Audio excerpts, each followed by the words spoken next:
Consider this grammar, E derives T plus E and E derives T and T derives ID.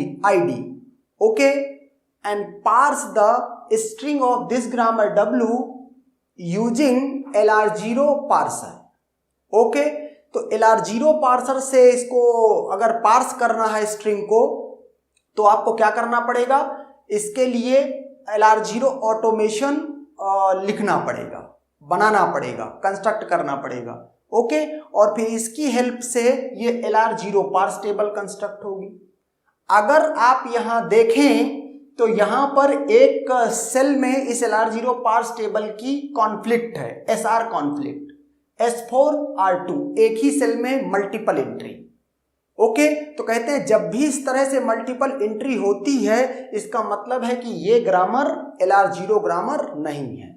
Okay, लेकिन हम फिर भी अगर इस स्ट्रिंग को पार्स करने की कोशिश करें तो क्या सिनेरियो क्रिएट होता है, मेरा गोल है ये दिखाना। ओके, तो अब अच्छा, जब भी यहां बोलता हूं क्वेश्चन कि इस स्ट्रिंग को पार्स करो यूजिंग LR0 पार्सर, इसका मतलब है either produce the reverse of right most derivation और मीन्स द पार्स ट्री। तो reverse of right most derivation का ही पिक्टोरियल रिप्रेजेंटेशन क्या है, पार्स ट्री है। ओके, तो अब इसको देखते हैं कि मीन्स कैसे ये वर्किंग है इसकी।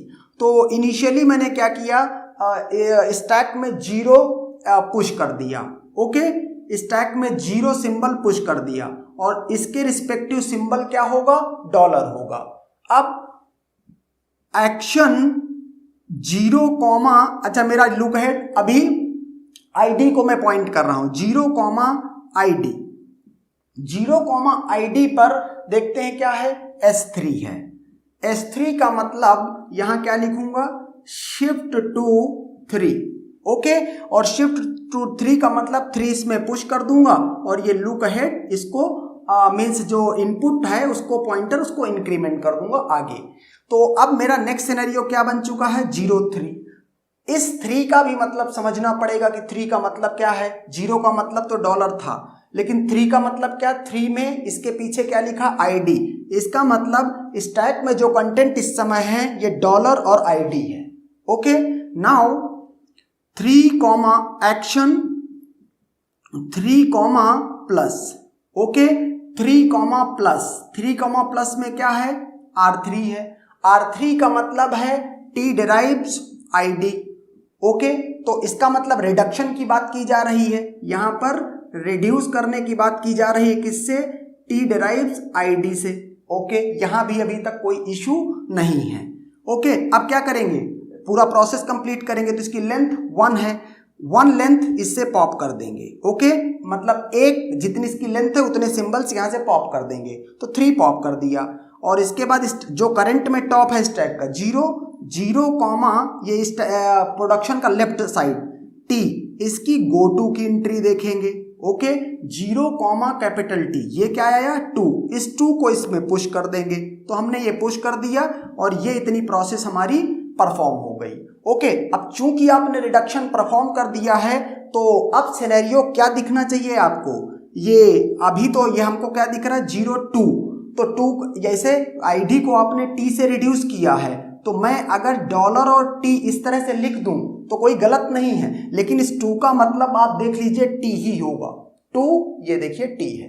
ओके, तो ऑटोमेटिक है प्रोसेस।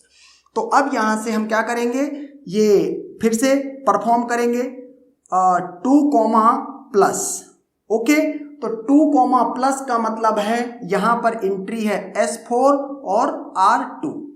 अब ये इशू आता है।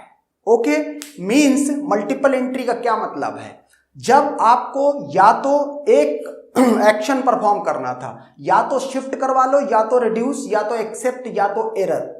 ओके, लेकिन यहां सिनेरियो क्या आ गया, जब ये मीन्स हमने एक्शन टेबल में ये देखा कि कंटेंट क्या है, क्या काम करे।